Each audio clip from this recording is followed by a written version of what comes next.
ನಾವು ಏನು ಆಪರೇಷನ್ ಮಾಡೋದ? ನಮ್ಮದು ಒಂದು ಸಣ್ಣ ಪಕ್ಷ. ನಮ್ಮ ಪಕ್ಷದಲ್ಲಿ ಏನಿದೆ ಮಾಡೋಕ್ಕೆ ನಮ್ಮ ಕೈಲಿ ತಾನೇ ಏನಾಗ್ತದೆ? ಸರ್ಕಾರ ಅವ್ರ ಕೈಲಿದೆ. ಮ್ಯಾನ್ ಪವರು, ಮಸಲ್ ಪವರು, ಹಣದ ಪವರು ಎಲ್ಲ ಇಟ್ಕೊಂಡವ್ರೆ. ಅವ್ರ ಮುಂದೆ ನಾವು ಫೈಟ್ ಮಾಡೋಕ್ಕಾಗುತ್ತಾ? ನಾವು ನಮ್ಮ ಪಕ್ಷದ ಮತಗಳು ಚಲಾಪಿಲಿ ಆಗಬಾರ್ದು, ನಮ್ಮ ಪಕ್ಷದ ಮತ ಒಟ್ಟಾಗಿರಬೇಕು ಅನ್ನೋದಕ್ಕೆ ಕ್ಯಾಂಡಿಡೇಟ್ ಹಾಕಿದ್ದೀವಿ. ನಾವೇನು ಗೆದ್ದೇ ಬಿಡಬೇಕು ಏನಾದರೂ ಮಾಡಿ ಕುತಂತ್ರದ ಮುಖಾಂತರ ಅನ್ನೋ ಪ್ರಶ್ನೆ ಇಲ್ಲ. ಈಗ ನಮ್ಮ ಅಭ್ಯರ್ಥಿ ಅರ್ಜಿ ಹಾಕಬೇಕಾದ್ರೆ ಹೇಳಿದ್ದಾರೆ ಆತ್ಮಸಾಕ್ಷಿ ಮತ ಕೊಡಿ ಅಂತ ಕೇಳಿದ್ದಾರೆ. ಇದು ಹೊರತುಪಡಿಸಿ ಏನಿದೆ? ಇವತ್ತು ನಮ್ಮ ಜೊತೆಗೆ ಬಿ ಜೆ ಪಿ ಪಕ್ಷದ ಸರ್ಪ್ಲಸ್ ಓಟಿದೆ.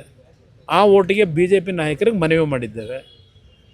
ನಾವು ನಮ್ಮ ಓಟನ್ನು ಭದ್ರವಾಗಿ ಇಟ್ಕೋಬೇಕು ಅನ್ನೋದಕ್ಕೋಸ್ಕರ ಮಾಡಿದ್ದೀವಿ ಅಷ್ಟೇ. ಅಲ್ಲಿನ ಆಂತರಿಕ ಭಿನ್ನಮತ ಏನಾದರೂ ನಿಮಗೆ ಪ್ಲಸ್ ಆಗ್ಬೋದು ಅನ್ನುವಂಥ ಲೆಕ್ಕಾಚಾರ ನೋಡೋಣ, ಅದು ಭಗವಂತ ಇಚ್ಛೆ. ಅದೇನಾದರೂ ಆ ರೀತಿ ಆದರೆ ನಿಜಕ್ಕೂ ಆ ಕೆಲಸ ಮಾಡಿದ್ರೆ ಸರ್ಕಾರಕ್ಕೆ ಒಂದು ಬಿಗಿ ಮಾಡೋಕ್ಕೆ ಅನುಕೂಲ ಅನ್ನೋದು ನನ್ನ ಅಭಿಪ್ರಾಯ. ಮತ್ತು ಜನತೆಗೂ ಗೊತ್ತಿದೆ. ಅದರಿಂದ ನಾನು ಇದಕ್ಕೆಲ್ಲ ಇಂಥ ಬೆದರಿಕೆಗೆ ಹೆದರ್ತಕ್ಕಂಥ ಪ್ರಶ್ನೆ ಇಲ್ಲ, ಈ ಪೋಸ್ಟ್ಗಳಿಗೆ ಹೆದರ್ತಕ್ಕಂಥ ಪ್ರಶ್ನೆ ಇಲ್ಲ. ಜನಗಳ ಮುಂದೆ ನಮ್ಮ ಪಕ್ಷದ ಹೋರಾಟ ಏನಿದೆ ಜನಗಳಿಗೋಸ್ಕರ, ರೈತರಿಗೋಸ್ಕರವಾಗಿ. ನನ್ನ ಹೆಸರನ್ನ ಹೇಳ್ತಾರೆ ಪದೇ ಪದೇ. ಹೌದಪ್ಪ, ನನ್ನ ಕಾಲದಲ್ಲಿ ಇದು ಮಾಡಬೇಕು ಅಂತ ಹೊರಟಿದ್ದು ನಿಜ. ನಾನು ಮಾಡಲೇಬೇಕು ಅಂತಿದ್ದರೆ ಎರಡನೇ ಬಾರಿ ಮುಖ್ಯಮಂತ್ರಿ ಆದಾಗ ತಕ್ಷಣ ನಾನು ಕ್ರಮ ತಗೋತಿದ್ದೆ. ಆ ರೀತಿ ಇದ್ದಿದ್ರೆ ಯಾತಕ್ಕೆ ನಾನು ಎರಡನೇ ಬಾರಿ ಇದ್ನಲ್ಲ, ಯಾಕೆ ಮಾಡಲಿಲ್ಲ? ಮಾಡೋದಾಗಿದ್ರೆ ಆಗ ಮಾಡಿಬಿಡುವೆ.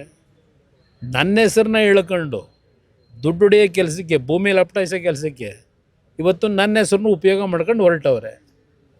ಏನಾದರೂ ಉದ್ದೇಶ, ಒಳ್ಳೆಯ ಉದ್ದೇಶ ಇದ್ದರೆ ಬೆಂಬಲ ಕೊಡೋದ? ಯಾವುದರಲ್ಲಿ ಇವ್ರಿಗೆ ಒಳ್ಳೆಯ ಉದ್ದೇಶ ಇದೆ? ಯಾವುದೇ ಒಂದು ಕೆಲಸ ಮಾಡಬೇಕು ಅಂದರೆ ದುಡ್ಡೇ ನೋಡ್ತಾರೆ.